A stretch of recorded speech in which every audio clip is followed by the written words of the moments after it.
bapak dan ibu, kita tunggu dulu ya, barang 5 menit atau 10 menit sambil menunggu bapak ibu yang lain. Bapak ibu mohon diinfokan juga ya untuk mengajak bapak ibu lain untuk segera bergabung. Terima kasih bapak ibu.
Baik, Bapak dan Ibu, kita mulai pembelajaran hari ini, Bapak Ibu ya.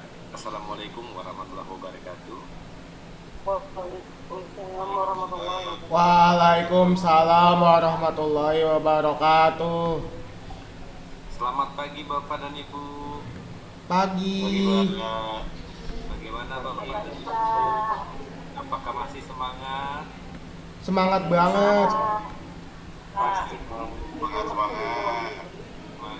Bapak dan Ibu. Nah, tidak terasa ya Bapak Ibu ya, sebentar lagi nih, satu hari ini, kemudian besok mungkin setengah hari lagi, berarti kurang lebih 1,5 hari lagi. Wah, terasa tidak Bapak Ibu?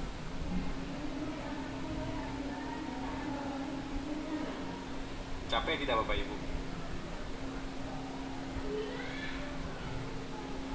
Kayaknya enggak capek Bapak Ibu ya, karena tugasnya juga tidak terlalu Bapak Ibu ya, tidak terlalu tinggi banget ya Bapak Ibu ya, seputar kegiatan, kemudian seputar aktivitas yang pernah kita lakukan selama proses belajar mengajar kita di sekolah.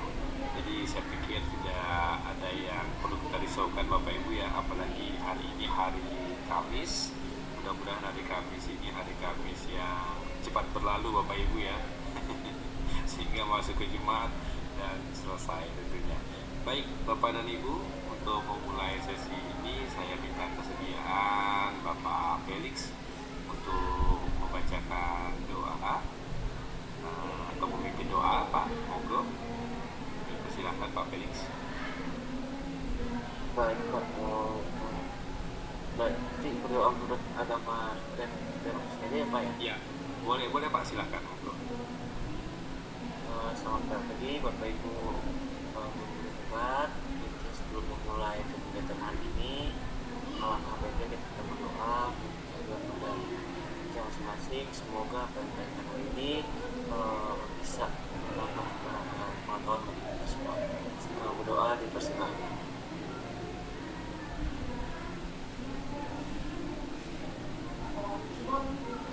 Berdoa selesai. Terima kasih banyak Pak Felix. Selanjutnya Ya, sama-sama Pak Felix. Hari ini kita akan belajar tentang bagaimana best practice dari pembelajaran luar ruangan. Jadi Bapak Ibu berbicara tentang best practice ini, nanti kita akan mencoba mengeksplorasi bagian-bagian terpenting dari indikator, sekaligus nanti kita akan banyak bercerita tentang bagaimana dan apa yang sudah kita lakukan terkait dengan pembelajaran luar ruangan. Nah, tentu sebagai guru, kita punya ataupun kita pernah mempraktikannya, nanti kita akan mencoba membicarakannya melalui mind mapping. Nah, nanti kita akan mencoba membuat mind mapping terkait dengan perjalanan kita ataupun tentang pengalaman kita berkaitan dengan perspektif. Namun sebelum itu Bapak Ibu, saya akan sedikit mencoba Bapak Ibu menjelaskan tentang beberapa hal. Saya hampir lupa Bapak Ibu. Bapak Ibu aktifkan dulu videonya Bapak Ibu agar saya bisa screenshot. Mohon maaf Bapak Ibu, lupa saya. Karena hari ini hari Kamis, saya ingin buru-buru hari Jumat Bapak Ibu, karena bisa weekend Bapak Ibu ya bisa libur. Jadi hampir lupa mendokumentasikan kegiatan Bapak Ibu. Baik Bapak Ibu yang belum mengaktifkan, mohon diaktifkan kameranya. Ya, kita mulai ya Bapak Ibu ya. 1, 2, 3. Baik, sudah saya dapatkan untuk slide pertama. Kita lanjut ke slide kedua Bapak Ibu. 1, 2, 3. Iya, baik. Sudah saya abadikan Bapak dan Ibu. Nah, Bapak dan Ibu, saya kirim dulu ke grup. Iya. Baik, Bapak dan Ibu, kita akan mencoba mengeksplorasi lebih dalam terkait dengan indikator keberhasilan pembelajaran luar ruangan. Nah Bapak Ibu, kemarin kita sudah banyak bercerita tentang bagaimana kegiatan, kemudian bagaimana merumuskan, sampai kita bicara juga tentang plan. Habis itu kita juga berbicara ya hari-hari sebelumnya tentang seperti apa deep learning, kemudian kita bicara juga tentang bagaimana pembelajaran luar ruangan, lalu sejarahnya, kemudian bagaimana paradigma kita tentang pembelajaran luar ruangan. Nah, hari ini kita akan masuk lebih dalam lagi tentang indikator keberhasilan pembelajaran luar ruangan.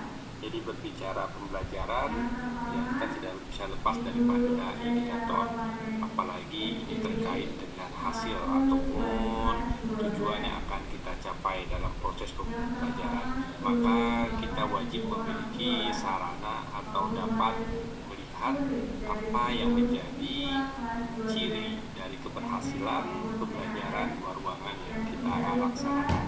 Nah, Bapak dan Ibu, nah, ada pertanyaan Bapak Ibu, apa iya? Nah, jadi Bapak Ibu, motivasi akan meningkat dengan pembelajaran luar ruangan. Nah, banyak orang yang kemudian beranggapan bahwa pembelajaran luar ruangan lebih kepada cara untuk membuat mood dari siswa kembali membaik, ataupun sebagai sebuah saringan, ataupun sebagai sebuah pembangkit motivasi. Jadi banyak ragam pendapat orang tentang itu. Nah, namun bagi hebat Bapak Ibu, nah dari beberapa buku, kemudian dari beberapa sumber yang kita ketahui bahwa ternyata Bapak Ibu, motivasi akan meningkat dalam pembelajaran luar ruangan. Kenapa meningkat? Karena kita percaya bahwa mereka atau peserta didik akan menemukan hal-hal yang baru. Jadi hal-hal baru ini Bapak Ibu, kadang-kadang Bapak Ibu kalau diceritakan, kalau dipaparkan, kalau kita tampilkan, kadang-kadang tidak menarik. Nah, jadi sesuatu hal yang baru ini dia akan menjadi menarik, akan lebih merasa memiliki daya pikat jika dia dapat ditemukan sendiri oleh orang tertentu. Makanya katanya Bapak Ibu, dalam pembelajaran kurikulum merdeka kita tidak diajarkan atau kita tidak dianjurkan untuk mencoba terburu-buru dalam menjelaskan dan bahkan terburu-buru dalam menyimpulkan. Artinya apa Bapak Ibu? Kita ingin mendorong siswalah yang akan menyimpulkan, siswalah yang akan menemukan. Nah, kadang-kadang Bapak Ibu sebagai guru kita juga gregetan ya Bapak Ibu ya, karena jamnya hampir habis, karena waktunya hampir selesai, maka kita coba-coba berusaha menginfokan lebih cepat kepada peserta didik. Nah, padahal Bapak Ibu, peserta didik akan lebih tertantang, akan lebih menarik bagi mereka jika mereka akan menemukan hal-hal baru dengan cara-cara mereka sendiri. Jadi bukan cara-cara dari orang-orang atau dari gurunya. Jadi mereka bisa menemukan hal-hal baru yang tersebut dan real dalam pembelajaran. Artinya Bapak Ibu, real dalam pembelajaran ini mereka dapat melihat secara langsung, mereka dapat mencermati, mereka dapat mengeksplorasi dengan sesungguh-sungguhnya. Jadi ada praktik yang kita lakukan di dalamnya. Nah, kemudian Bapak Ibu akan memberikan dampak positif terhadap hasil belajar. Banyak sekali artikel yang kemudian menjadi rujukan yang mengatakan bahwa ada korelasi yang positif dari pembelajaran luar ruangan terhadap hasil belajar. Nah, tentu Bapak Ibu ini tidak bisa kita sanggah ya Bapak Ibu ya. Tentu ini real adanya. Karena apa Bapak Ibu? Karena mereka merasakan sesuatu yang baru. Mereka keluar dengan diri mereka sendiri. Mereka kemudian berada dalam sebuah lingkungan yang mereka sendiri selalu datangi.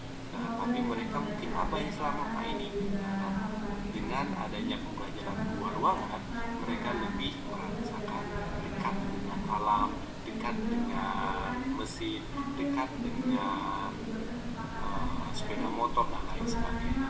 Nah, ini sebagai salah satu dampak yang positif. Nah, maka mereka termotivasi untuk belajar. Nah, kemudian Bapak Ibu, kalau memang kita lakukan survei Bapak Ibu kepada siswa, mana lebih senang mereka belajar di dalam ruangan atau di luar ruangan? Semua pasti yakin, saya yakin Bapak Ibu, senang belajar di luar ruangan. Nah, walaupun Bapak Ibu ini tidak terus-menerus Bapak Ibu, artinya apa? Kelas-kelas kita robohkan. Jadi kita buatlah kelas-kelas kita kelas-kelas alam, di mana kita mengajarkan mereka tentang makna kehidupan yang lebih dalam. Nah, tentu bukan seperti itu Bapak Ibu ya. Artinya ini juga Bapak Ibu memiliki dampak yang positif jika kita lakukan dengan proses yang tepat. Nah, artinya dengan terencana dan bagus. Nah, maka untuk itu Bapak Ibu salah satu meningkatkan motivasi belajar siswa yaitu dengan pembelajaran luar ruangan. Nah, kemudian Bapak Ibu di sisi lain Bapak Ibu ya, ada kesepemahaman yang terbentuk Bapak Ibu. Jadi manfaat dan keberhasilan pembelajaran luar ruangan, manfaat yang tercermin dalam pembelajaran luar ruangan dinyatakan berhasil apabila indikator yang ditetapkan tercapai.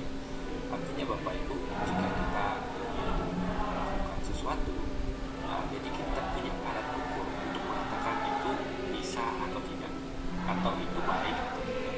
Standar alat ukur ini yang kemudian kita akan menggunakan untuk mengukur keberhasilan dari pembelajaran luar ruangan. Karena kenapa Bapak Ibu? Karena ini kita mesti melihat secara lebih dalam. Kemarin Bapak Ibu, mungkin saya pernah mengungkapkan pembelajaran luar ruangan outputnya bukan hanya presentasi, tapi ternyata lebih daripada itu. Apa artinya Bapak Ibu? Presentasi itu hanya bagian kecil dari keberhasilan capaian dari pembelajaran luar ruangan. Ternyata banyak sekali indikator-indikator yang ternyata bisa dihasilkan dari pembelajaran luar ruangan yang kemudian bisa kita jadikan sebagai capaian dari pembelajaran ini sendiri. Maka katanya Bapak Ibu, dan keberhasilan pembelajaran luar ruangan ini sangat banyak sekali. Nah, maka untuk itu Bapak Ibu kita akan coba mengulik Bapak Ibu yang lebih dalam. Ini Bapak Ibu kami mengutip dari blog tentang beliau mengungkapkan 3 tujuan pengajaran yang merupakan kemampuan seseorang untuk mencapai sesuatu. Beliau mengatakan bahwa seseorang dikatakan dia berhasil atau hasil belajar dia bisa didapat dari proses pembelajaran itu ada 3. Yang pertama kognitif, kemudian afektif dan psikomotorik. Ini Bapak Ibu tidak bisa kita lepaskan Bapak Ibu dalam pembelajaran luar ruangan. Nah, kenapa Bapak Ibu? Karena ketiga ini ternyata menjadi bagian yang kemudian ada dalam pembelajaran luar ruangan. Nah, kita bisa melihat Bapak Ibu ya, pembelajaran luar ruangan secara tidak langsung siswa dapat memiliki pengetahuan yang baik terkait dengan pembahasan, terkait dengan materi yang kita ajarkan dalam pembelajaran luar ruangan. Kemudian Bapak Ibu afektifnya Bapak Ibu, mereka muncul jiwanya, muncul perasaannya, muncul keinginannya untuk melakukan proses perbaikan, untuk melakukan proses pembenahan, bahkan dalam arti lain mereka akan melakukan aksi-aksi.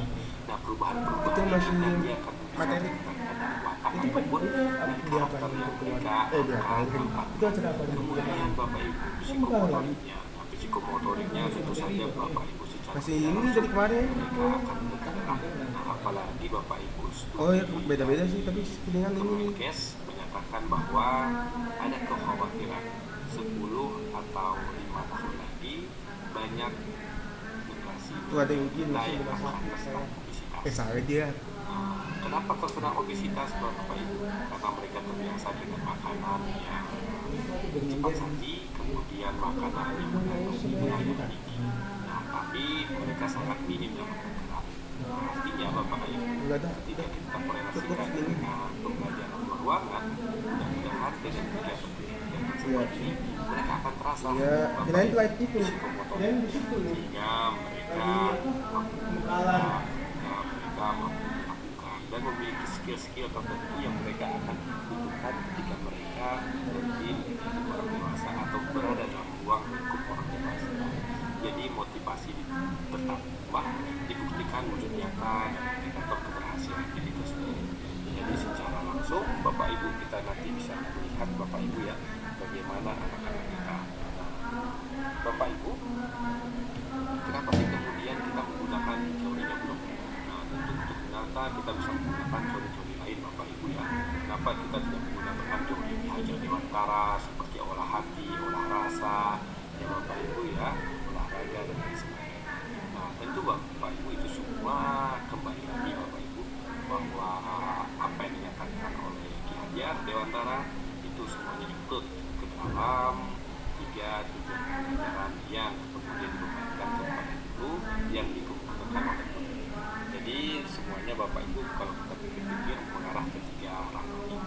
Jadi mengapa kita tidak menggunakan teorinya Ki Hajar? Kemudian Bapak Ibu terkait dengan indikator keberhasilan secara kognitif. Jadi Bapak Ibu secara kognitif itu Bapak Ibu kita bisa lihat yang pertama Bapak Ibu dari peningkatan pengetahuan. Jadi Bapak Ibu pengetahuan itu akan meningkat jika kemudian mereka mampu merasakan apa yang mereka atau apa yang diciptakan oleh Allah. Jadi bukan hanya sekedar sebuah retorik, tapi ini lebih kepada pengalaman langsung, kemudian secara tidak langsung juga akan meningkatkan pengetahuan mereka. Jadi ketika orang bercerita tentang sayur itu adalah hijau, dia tidak hanya membayangkan hijaunya itu seperti cat warna hijau, tapi hijaunya itu bisa hijau muda, hijau tua, dan kemudian agak kuning-kuningan. Jadi ini peningkatan pengetahuan ini akan muncul Bapak Ibu seiring dengan proses perjalanan mereka untuk mereka keluar daripada kelas. Kemudian yang keduanya kemampuan memecahkan masalah. Bapak Ibu, kita yakin Bapak Ibu untuk menjadi manusia yang kompetitif, manusia yang kemudian mampu bersaing dengan manusia lain di muka bumi ini, kita harus memiliki kecakapan. Nah, salah satu kecakapannya adalah memecahkan masalah-masalah. Ada masalah-masalah yang datang dari internal diri sendiri, namun ada juga masalah yang datang dari internal orang lain, kemudian dari eksternal kita. Nah, ini juga Bapak Ibu merupakan permasalahan yang harus kita selesaikan. Nah, Bapak dan Ibu, akhir-akhir ini Bapak Ibu banyak sekali kita mendengar ya Bapak Ibu di media sosial, banyak sekali orang yang kemudian bunuh diri, banyak kemudian siswa-siswa yang kemudian ketika dimarahi mereka melakukan tindakan-tindakan di luar nalar. Mengapa hal ini muncul Bapak Ibu? Karena mereka tidak mampu memecahkan masalah ini Bapak Ibu tentunya tidak datang dari mereka sendiri, bahkan dari lingkungan dan orang lain. Maka untuk itu Bapak Ibu, proses pemecahan masalah ini akan mereka pelajari ketika mereka berada di ruang terbuka. Jadi mereka akan mencoba memberikan potensi terbaik dari pikiran, hati, perasaan, dan tenaga mereka untuk memecahkan atau memberikan solusi terbaik terhadap sebuah permasalahan. Akhir-akhir ini juga Bapak Ibu kita mendengar banyak sekali permasalahan-permasalahan timbul di masyarakat, dan justru permasalahan-permasalahan itu sulit diselesaikan. Karena kenapa Bapak Ibu?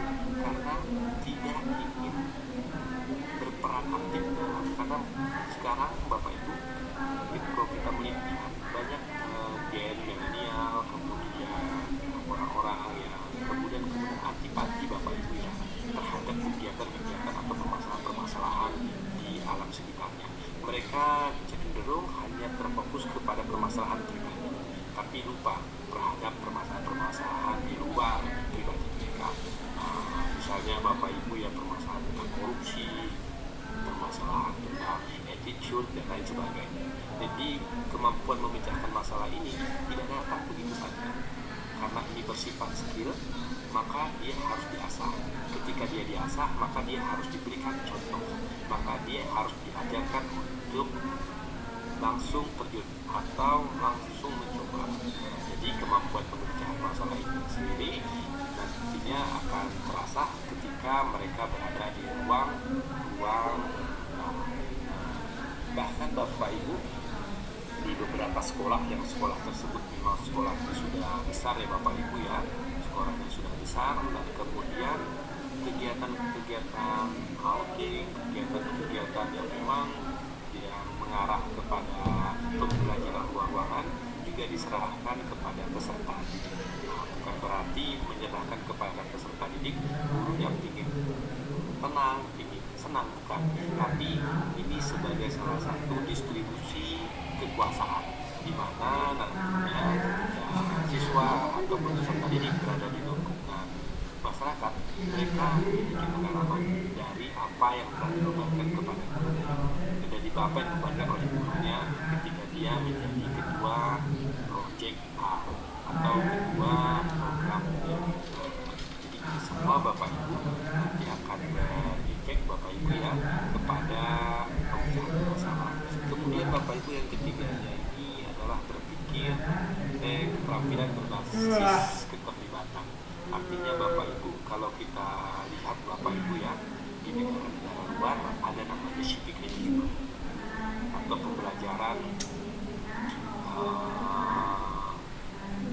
praktik lah Bapak Ibu ya, kalau kita bilang tentang praktik. Nah, praktik ini Bapak Ibu bukan hanya di SMK, tapi semua mapel atau mata pelajaran dalam sekolah tersebut memiliki mata pelajaran atau memiliki bagian untuk praktik. Mengapa bagian ini dilakukan atau mengapa bagian ini menjadi salah satu yang dibebankan kepada mapel?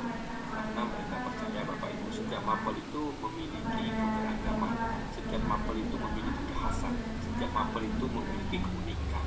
Maka mereka diberikan cara untuk bisa melatih atau memberikan pengalaman kepada peserta didiknya melalui kekhasan-kekhasan yang dimiliki oleh pemerintah. Nah, salah satunya Bapak Ibu ini di Amerika. Di Amerika ini sekarang sudah atau lagi ngetren-ngetrennya mereka menggunakan istilah civic engagement. Jadi para siswa itu dalam satu minggu itu mereka satu hari Bapak Ibu bekerja di panti sosial. Jadi panti sosial untuk mengurus lansia, untuk mengurus orang-orang tua. Jadi mereka harus punya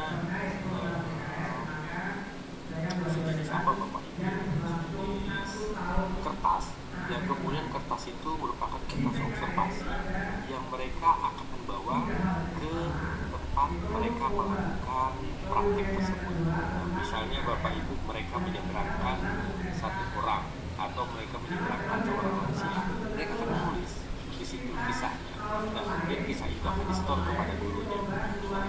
Kisah-kisah ini Bapak Ibu merupakan kisah-kisah inspiratif dan kemudian keterampilan yang mereka miliki selama proses pembelajaran dalam kelas itu mereka gunakan untuk apa? Untuk menyeberangkan lansia, sehingga mereka mendapatkan nilai dari sekolah atau institusi pendidikan di negara mereka. Nah, ini yang dilakukan. Karena kenapa Bapak Ibu? Karena mereka yakin bahwa apapun teori yang terbaik ataupun teori bagaimanapun baiknya diajarkan di lingkungan itu tidak akan menemukan sesuatu yang baik jika mereka tidak mampu melakukannya. Nah, jadi katanya Bapak Ibu yang beranekdot baru di Indonesia atau yang sudah lama Bapak Ibu ya, yang kemudian muncul katanya Indonesia itu banyak orang cerdas tapi kurang orang baik.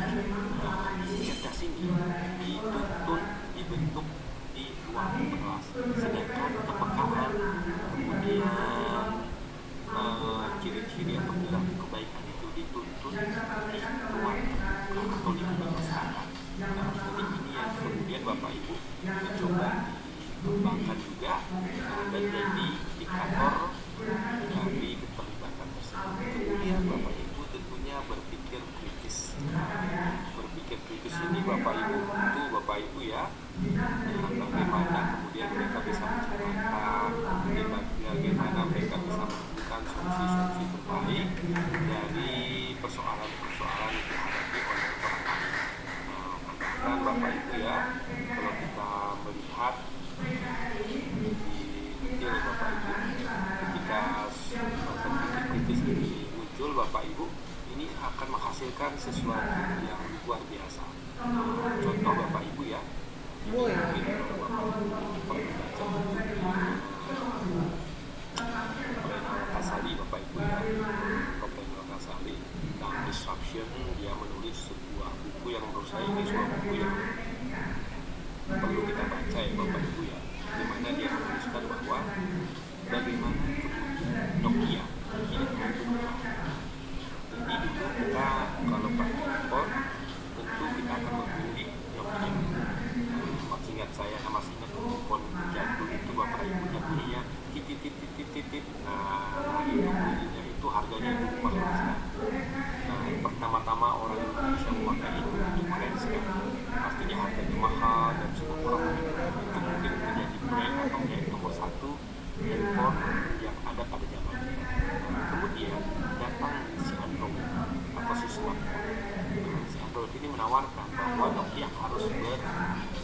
berorganisasi lah, atau kemudian mencoba menggandeng Android kita untuk mengembangkan smartphone.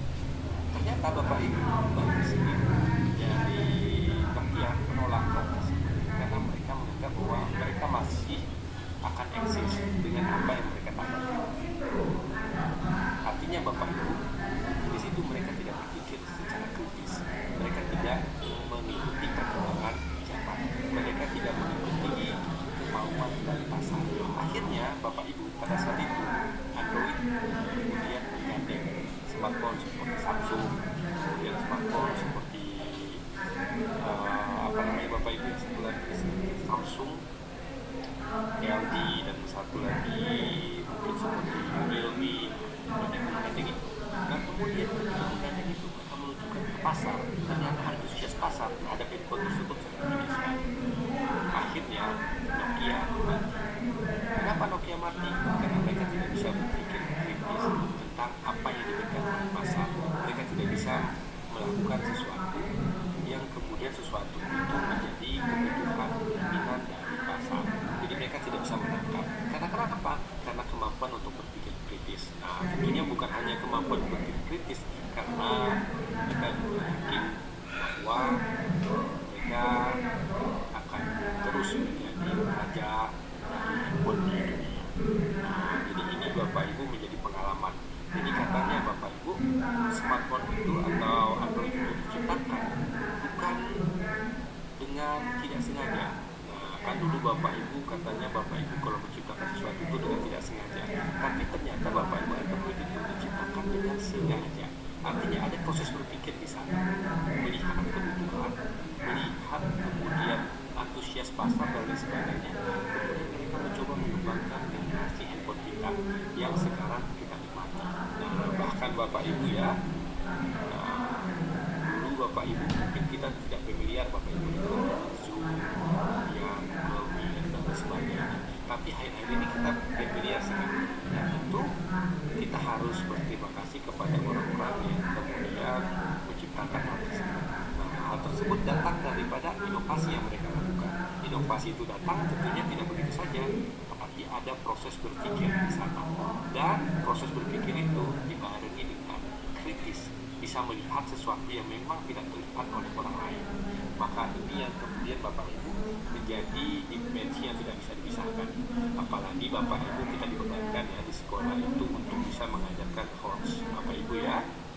Nah, jadi berpikir tingkat tinggi. Nah, jadi berpikir kritis ini juga menjadi salah satu nanti indikator yang mampu dihasilkan dari proses pembelajaran luar ruangan, khususnya berkaitan dengan kognitif. Kemudian Bapak Ibu kita mencoba melanjutkan ke bagian indikator dari afektifnya. Nah, Bapak Ibu indikator keberhasilan dari afektif ada indikator yang mungkin nanti ini akan kita dapatkan. Yang pertama keterampilan sosial. Jadi keterampilan sosial ini Bapak Ibu adalah keterampilan yang mudah tapi tidak semua orang memiliki. Jadi dia mudah tapi tidak semua orang memiliki. Mengapa tidak memiliki Bapak Ibu? Karena sekarang orang lebih senang dengan kehidupan gawainya, lebih senang dengan kehidupan mayanya.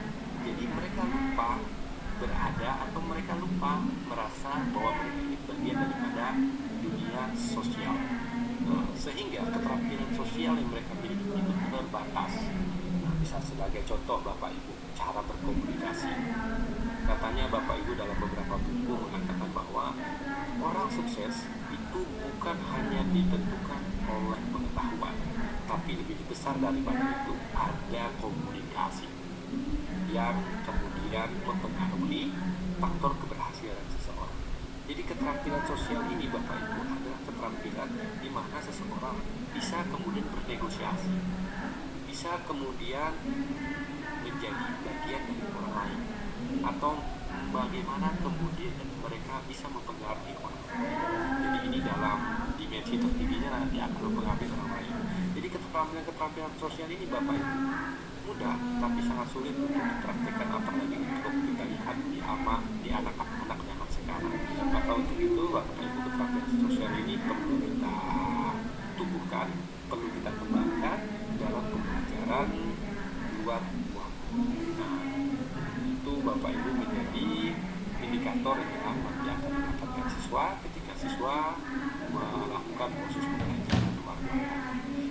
kemudian mengembangkan rasa tanggung jawab. Nah, ini Bapak Ibu yang bermasalah. Kebetulan Bapak Ibu saya mengampu maka pelajaran PKN Bapak Ibu. Jadi kalau PKN ini Bapak Ibu, kalau orang merasa tanggung kurang, salahkan itu guru PKN. Jadi kalau orang karakternya nggak bagus, yang salah itu guru PKN. Padahal Bapak Ibu, guru PKN nggak ada salah Bapak Ibu.